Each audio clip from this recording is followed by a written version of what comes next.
Hi అండి, అందరికీ నమస్కారం. Welcome to my YouTube channel Savuji Krish. అందరూ ఎలా ఉన్నారండి?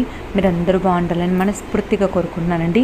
ఎప్పటిలాగే ఈరోజు కూడా మంచి మంచి టిప్స్తో అయితే నేను ముందుకు వచ్చానండి. వీడియోని ఎక్కడా కూడా స్కిప్ చేయకుండా లాస్ట్ వరకు చూడండి. ఇప్పుడు వచ్చేసరికి ఫస్ట్ టిప్లోకి వెళ్దామండి. హెయిర్ ఫాలు, డాండ్రఫ్తో బాధపడే వాళ్ళకైతే ఈ టిప్ అయితే చాలా బాగా అయితే యూజ్ అవుతుందండి. ఎన్నో ట్రై చేసి ఉంటారు కదండి, ఒక్కసారి అయితే ఈ హోమ్ రెమెడీని అయితే ట్రై చేసి చూడండి. ఒక బౌల్లోకి వచ్చేసరికి మనం కొబ్బరి నూనె అనేది, దానికోసం వచ్చేసరికి ఒక బౌల్లో కొబ్బరి నూనె అనేది వేసుకోవాలండి. మనకి ఎంతైతే అవసరం ఉంటుందో అంతా. దాని తర్వాత వచ్చేసరికి కర్పూరం ఉంటుంది కదండి, ఒక కర్పూరం అనేది తీసుకొని మనం పౌడర్ చేసుకొని బాగా కలిపేసుకొని మనం హెయిర్కి అనేది పట్టించేసుకోవాలండి. ఇది ఈ హెయిర్ ఫాల్, డాండ్రఫ్కే కాదండి, ఇంకొక సమస్య నుంచి కూడా మనకైతే రిలీఫ్గా ఉంటుందండి. అది ఏంటంటే పేలండి. పిల్లలు ఉండే వాళ్ళకైతే ఈ ప్రాబ్లం అనేది చాలా ఎక్కువగా ఉంటుందండి. ఎందుకంటే నేను ఫేస్ చేస్తున్నాను కాబట్టి ఆ ప్రాబ్లమ్ని చెప్తున్నానండి. పిల్లలు అనేవాళ్ళు మనకి స్కూల్కి అనేది వెళ్తుంటారు కాబట్టి పేల సమస్యతో చాలా బాధపడుతుంటారు కదండి.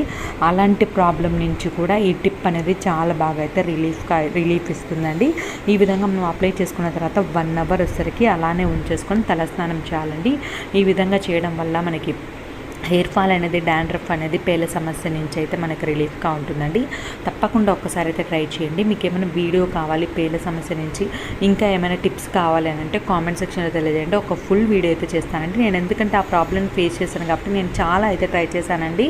చాలా ట్రై చేసి మా పాపకైతే ఉండే పేలనైతే నేను రిమూవ్ చేయగలిగానండి. అందుకోసమనే చెప్తానండి. మీకు ఏమైనా వీడియో కావాలంటే కామెంట్ చేయండి. ఇప్పుడు వచ్చేసరికి నెక్స్ట్ టిప్లోకి వెళ్దామండి. ఇలాంటి డబ్బాలు అనేవి ఉంటాయి కదండి, పెద్ద పెద్ద డబ్బాలు అనేవి ఉంటాయి కదండి. ఆ పెద్ద డబ్బాలు అనేవి ఏం అవసరం ఉంటుంది, ప్లాస్టిక్ డబ్బాలు కదా అని చెప్పి పడేస్తామండి. వాటిని అయితే చాలా బాగా అయితే యూజ్ చేసుకోవచ్చండి. మేము ఇలాంటి డబ్బాలని ఎలా యూజ్ చేస్తాము అనేది అయితే నేను మీకు చూపించబోతున్నాను అండి. క్లిప్లు అండి, బట్టల క్లిప్లు అనేవి చాలా ఎక్కువగా ఉంటాయి కదండి. అలా ఎక్కువగా ఉన్నప్పుడు మనం విడివిడిగా రెండు డబ్బాల్లో వేసుకోవడం కన్నా ఇలాంటి ఒక పెద్ద డబ్బా పెట్టేసుకున్నాం అనుకోండి, చాలా క్లిప్లు అయితే పడతాయండి. చూస్తున్నారు కదండి. ఈ విధంగా మనం క్లిప్పులు అనేవి ఒకటే చోట పెట్టుకొని మనం యూజ్ చేసుకునే దానికైతే చాలా బాగా అయితే ఉంటుందండి. మనం సపరేట్గా పెట్టామనుకోండి వెతుక్కోవాల్సి వస్తుందండి. అలా వెతుక్కునే పని లేకుండా మనం ఒకటే బాక్స్లో ఉన్నాయనుకోండి, హ్యాపీగా మనం తీసేసుకొని బట్టలు ఆరేసుకున్నప్పుడు పెట్టేసుకోవచ్చు కదండి. చాలా సింపుల్గా, ఈజీగా అయితే మనం పడేయకుండా యూజ్ చేసుకోవచ్చు అండి. ఇప్పుడు వచ్చరికి నెక్స్ట్ టిప్లోకి వెళ్దామంటే, మనకి చీరల మీదైనా, షర్ట్స్ మీదైనా, డ్రెస్ల మీదైనా, దేని మీదైనా సరే అండి, పొరపాటున మనకి పచ్చడి అనేది పడుతుంది కదండి. ఆ పచ్చడి అనేది ఆయిల్ జిడ్డు అలా ఉంటుంది కదండి. ఆ జిడ్డు మరకలు అనేవి పోక మనం చాలా ఇబ్బంది పడతాం కదండి. ఈ టిప్ అయితే ఎలాంటి జిడ్డు మరకలనైనా సరే అండి ఈజీగా అయితే రిమూవ్ చేసుకోవచ్చు అండి. అది ఎలా అనేది నేనైతే మీకు చూపిస్తున్నానండి. జిడ్డు మరకలు అనేవి చాలా ఈజీగా అయితే పోతాయండి. దానికోసం వచ్చేసరికి మనం చాక్పీస్ ఉంటుంది కదండి, చాక్పీస్ అనేది పౌడర్ చేసుకోవాలండి. ఆ పౌడర్ని వచ్చేసరికి మనకి ఎక్కడైతే ఆయిల్ మరకలు, జిడ్డు మరకలు అనేవి పడ్డాయో ఆ ప్లేస్లో అయితే వేసుకోవాలండి. వేసుకున్న తర్వాత విమ్ లిక్విడ్ ఉంటుంది కదా, విమ్ లిక్విడ్ అయినా, బట్టల లిక్విడ్ అయినా ఏదైనా యూజ్ చేయొచ్చండి. అది అనేది వేసేసుకొని మనం ఓల్డ్ బ్రష్ ఉంటుంది కదండి, ఆ బ్రష్ తోటి అయితే నీట్గా అనేసామంటే చాలా నీట్గా అయితే క్లీన్ అవుతుందండి. అక్కడ మనకి మరకలు పడ్డాయి అన్న ఆనవాళ్ళు కూడా ఉండదండి. అంత నీట్గా అయితే క్లీన్ అవుతుందండి. నేను వాటర్తో తర్వాత ఏం వేయలేదండి, ఆ రెండే వేసానండి. తర్వాత వాటర్తో అయితే నేను మీకు క్లీన్ చేసి చూపిస్తానండి. ఎంత నీట్గా క్లీన్ అయిందో చూసారు కదండి. ఇక మీదట మీకు ఎప్పుడైనా ఇలాంటి ప్రాబ్లం అనేది ఫేస్ చేస్తారు అని అంటే ఇంకా మీరు ఆలోచించాల్సిన అవసరం లేకుండా ఈ టిప్ ఫాలో అయితే సరిపోతుందండి. తప్పకుండా మీ ఫ్రెండ్స్కి, ఫ్యామిలీ మెంబర్స్కి కూడా షేర్ చేయండి. వాళ్ళకి కూడా ఇలాంటి టిప్స్ ఉపయోగపడతాయి కదండి. అందుకోసమనే చెప్తున్నానండి. ఇప్పుడు వచ్చేసరికి నెక్స్ట్ టిప్లోకి వెళ్దామండి. ఇలాంటి గ్యాస్ కట్స్ అనేవి మన ఇంట్లో ఎక్కువగా ఉన్నాయనుకోండి, ఒకటి ఉందనుకోండి, మనం పప్పు కోసం అలా గ్యాస్ కట్ అనేది పెట్టుకుంటాం కాబట్టి అలా యూజ్ చేస్తామండి. ఇలాంటివి రబ్బర్ ఉంటుంది కదండి, మనము కుక్కర్కి పెట్టుకుంటాం కదండి, ఇలాంటివి మనం జనరల్గా ఒకటి ఉంటే ఆ విధంగా యూజ్ చేస్తామండి. ఒకవేళ మన దగ్గర ఎక్కువగా ఉన్నాయని అనుకుంటే వాటిని పడేయకుండా ఈ విధంగా క్లిప్పులు అనేవి అరేంజ్ చేసుకునేదానికైతే చాలా బాగా యూజ్ చేసుకోవచ్చు అండి. చూస్తున్నారు కదండి, ఎన్ని క్లిప్పులైనా చాలా ఈజీగా అయితే పడతాయండి. మన దగ్గర 1, 2 ఉన్నాయనుకోండి, ఈ విధంగా క్లిప్పులు అనేవి అరేంజ్ చేసుకున్నాం అనుకోండి, మనం ఎప్పుడైనా బట్టలు అనేవి ఆరేసుకోవడానికి వెళ్ళినప్పుడు ఈ క్లిప్పులు అనేది తీసుకొని వెళ్ళామనుకోండి, ఈజీగా ఉంటుంది. మనం పెట్టుకునేదానికి ఈజీగా ఉంటుంది. మనకు గుర్తుగా ఒక చోట తగిలించుకుంటాం కాబట్టి మనం ఎక్కడ వెతుక్కోవాల్సిన పని లేకుండా మనకు గుర్తుగా అయితే ఉంటుందండి. తప్పకుండా అయితే ట్రై చేయండి. ఇప్పుడు వచ్చేసరికి నెక్స్ట్ స్టెప్లోకి వెళ్దామండి. ఇప్పుడు చూస్తున్నారు కదండి, ఇప్పుడు వచ్చేసరికి ఈ చలికాలంలో వచ్చేసరికి నెయ్యి అయినా సరేనండి, కొబ్బరి నూనె అయినా సరే అండి, ఈ విధంగా గడ్డ కడుతుంది కదండి. అంతేకాకుండా మనం ఫ్రిడ్జ్లో పెట్టినా సరే అండి, ఒక్కొక్కసారి మనం ఫ్రిడ్జ్లో పెడతాము, మర్చిపోతాము. మనకు అప్పటికప్పుడు నెయ్యి కావాలి అని అనుకున్నప్పుడు ఇది తీసుకొని వెళ్ళి స్టవ్ మీద పెట్టినా సరే అండి, ఒక 15 minutes కానీ కరగదండి.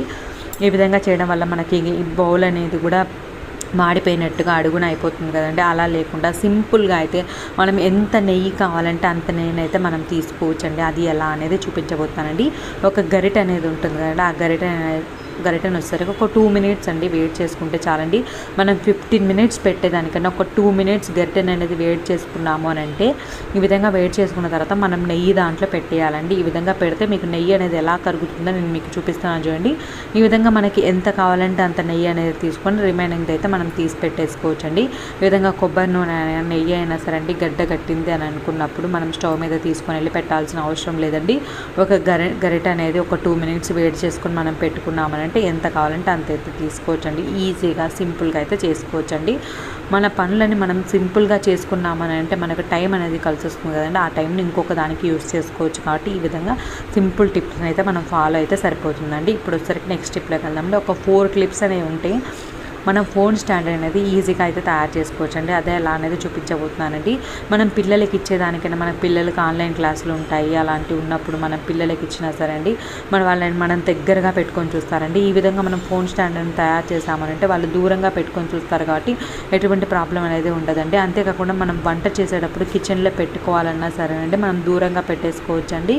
మనకి ఎటు కావాలంటే అటు కూడా మనకు మూవ్ అవుతుందండి. ఈ విధంగా పెట్టేసుకొని చూడండి, ఏ యాంగిల్లో కావాలంటే ఆ యాంగిల్లో తిప్పేసుకొని మనం చూసుకోవచ్చండి. చాలా ఈజీగా సింపుల్గా మన ఇంట్లో ఉండే క్లిప్స్ తోటే మనం ఫోన్ స్టాండ్ అనేది సింపుల్గా అయితే తయారు చేయొచ్చండి. చూస్తున్నారు కదండి ఎంత ఈజీగా సింపుల్గా అయితే తయారు చేసుకున్నామో. ఒక 4 క్లిప్స్ అనేవి ఉంటే చాలండి మనమైతే సింపుల్గా అయితే ఫోన్ స్టాండ్ అనేది తయారు చేసుకోవచ్చండి. తప్పకుండా మీరు కూడా అయితే ట్రై చేయండి. ఇప్పుడు వచ్చేసరికి నెక్స్ట్ స్టెప్లోకి వెళ్దామండి. అన్నం అండి. అన్నంలో గంజి అనేది తీస్తున్నామండి మేము. దీన్ని అయితే చాలా బాగా అయితే యూజ్ చేసుకోవచ్చండి. ఇది ఎన్ని రకాలుగా యూజ్ చేసుకోవచ్చు అనేది అయితే నేను చెప్తానండి. గంజి కోసం వచ్చేసరికి మనం జనరల్గా వేసే వాటర్ కన్నా కొంచెం ఎక్స్ట్రా అయితే వేయాలండి. వేసిన తర్వాత మనకు ఉడుకు పడుతుంది కదండి అన్నం అనేది. ఆ ఉడుకు పట్టే టైంలో మనం గంజి అనేది వంచుకోవాలండి. ఈ గంజి అనేది చాలా బలం అండి. అన్నంలో వచ్చిన గంజి అనేది మనం ఎప్పుడు వేస్ట్గా పడేయాల్సిన అవసరం లేదండి. ఇది ఎంత బలం అంటే మన హెయిర్కి కానీ మన హెల్త్కి కానీ చాలా ఇంపార్టెన్స్ అనేది ఉందండి ఈ గంజిలో. అది ఏంటి అనేది నేనైతే మీకు చూపిస్తానండి. ఈ విధంగా గంజి అనేది ఉంచుకున్న తర్వాత మనం దీన్ని చాలా రకాలుగా అయితే యూజ్ చేసుకోవచ్చు అండి. ఫస్ట్ వచ్చేసరికి మనకు ఎంతైతే అవసరం ఉంటుందో అంతైతే ఒక బౌల్లోకి అయితే తీసుకున్నానండి. దాన్ని అయితే ఎలా యూజ్ చేస్తామంటే మనం హెడ్ బాత్ అనేది చేస్తాం కదండి. హెడ్ బాత్ చేసేటప్పుడు మనం ఈ గంజి అనేది మన హెయిర్కి పెట్టుకున్నాము అని అంటే మన స్కాల్ప్ అనేది మనకి గట్టిగా అయితే స్ట్రాంగ్గా అయితే అవుతుందండి. జుట్టు సమస్య ఉండే వాళ్ళకైతే చాలా బాగా అయితే యూజ్ అవుతుందండి. మనం ఏదైతే షాంపూ అనేది యూజ్ చేస్తామో ఆ షాంపూ అనేది వేసుకోవాలండి. వేసేసుకొని బాగా కలిపేసుకొని మనం హెయిర్కి అనేది అప్లై చేసుకొని పెట్టుకున్నాము అని అంటే మనకి హెయిర్ ఫాల్ అనేది, డాండ్రఫ్ అనేది అన్నిటి నుంచి అయితే ఇదైతే చాలా బాగా యూజ్ అవుతుందండి. చాలా మంచి స్ట్రెంగ్త్ ఇస్తుందండి మన హెయిర్కి అయితే. తప్పకుండా ఒక్కసారి అయితే ట్రై చేయండి. ట్రై చేసి ఎలా ఉంది అనేది మీ అభిప్రాయాన్ని అయితే కామెంట్ సెక్షన్లో తెలియజేయండి. ఈ టిప్స్ అన్నింటిలో మీకు ఏ టిప్ నచ్చింది అనేది కూడా కామెంట్ సెక్షన్లో తెలియజేయండి. తర్వాత వచ్చరికి కొంచెం గంజిని అయితే నేను గ్లాస్లోకి అయితే తీసుకున్నానండి. ఇది ఎందుకు యూజ్ చేస్తామనంటే పెద్దవాళ్ళైనా సరే అండి, పిల్లలైనా సరేనండి ఈ గంజి అనేది తాగడం వల్ల చాలా ఎనర్జీ అయితే ఉంటుందండి. నేనైతే ఈ గంజిని అయితే మా బాబుకి అయితే ఇస్తానండి. కొంచెమే చక్కెర అండి, ఎక్కువ వేయనండి. ఒక 1/2 స్పూన్ అయితే చక్కెర వేస్తానండి. వేసేసి బాగా కలిపేసి నేను బాబుకి అయితే ఇస్తానండి. డే బై డే ఇస్తానండి. మీరు పెద్దవాళ్ళు ఉన్నా సరేనండి ఈ గంజి అనేది తాగి చూడండి ఎంత రిజల్ట్ అనేది ఉంటుంది అనేది మీరు ఒక్కసారి తాగి చూస్తే మీకే అర్థమవుతుందండి. చాలా మంచి రిజల్ట్ అయితే ఉంటుందండి. ఎప్పుడైనా సరే అండి గంజి అనేది ఉంచి ఒక్కసారి అయితే ఇలా తాగి చూడండి. మీకు ఒక 10 డేస్ తాగి చూసారంటే మీకే రిజల్ట్ అనేది తెలుస్తుందండి. ఇప్పుడు వచ్చేసరికి నెక్స్ట్ స్టెప్లోకి వెళ్దామండి. ఇలాంటి ఫ్లెక్కర్స్ అనేవి, హెయిర్ క్లిప్స్ అనేవి ఉంటాయి కదండి. ఇలాంటి క్లిప్స్ అనేవి మనకు కలర్ పోతాయి కదండి. ఇవైతే అదే కలర్లో అయితే ఉండవండి. కొన్ని రోజులు మనం వాడంగా కలర్ అనేది పోతుందండి. కలర్ అనేది పోయినప్పుడు వైట్గా అయితే అయిపోతుందండి. అలా అయినప్పుడు మనం వైట్గా ఉన్నాయి పెట్టుకోలేము కాబట్టి పడేస్తుంటాం కదండి. అలా పడేయకుండా వాటిని కూడా చాలా బాగా అయితే యూజ్ చేసుకోవచ్చు అండి. అది అలానే చూపిస్తానండి.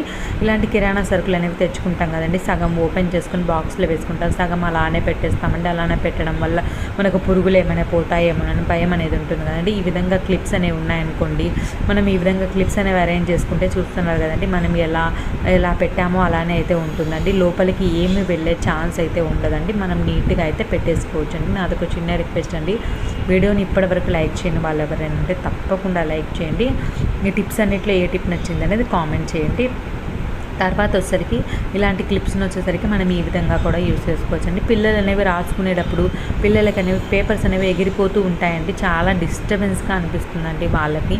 అలా డిస్టర్బెన్స్గా ఉన్నప్పుడు వాళ్ళు రాసేదానికి కాన్సన్ట్రేషన్ అనేది ఉండదు కదండి. ఈ విధంగా క్లిప్స్ అనేవి పెట్టామనుకోండి, ఎటువంటి డిస్టర్బెన్స్ అనేవి లేకుండా పిల్లలు అనేవి ఈజీగా రాసుకుంటారండి. అంతేకాకుండా మనకి బట్టలు అనేవి ఎక్కువగా ఉన్నాయి, క్లిప్స్ అనేవి తక్కువగా ఉన్నాయి అని అనుకున్నప్పుడు ఇవి క్లిప్లు మాదిరి కూడా, బట్టల క్లిప్ల మాదిరి కూడా చాలా బాగా యూజ్ చేసుకోవచ్చండి. ఎంత గాలి వచ్చినా సరే అంటే మనకి ఎటువంటి ప్రాబ్లం లేకుండా క్లిప్పుల మాదిరే చాలా బాగా అయితే ఉంటాయండి. ఈ విధంగా కూడా మనమైతే యూజ్ చేసుకోవచ్చండి. ఇలా పడేసే వాటిని మనం పడేయకుండా చాలా బాగా అయితే యూజ్ చేసుకోవచ్చండి.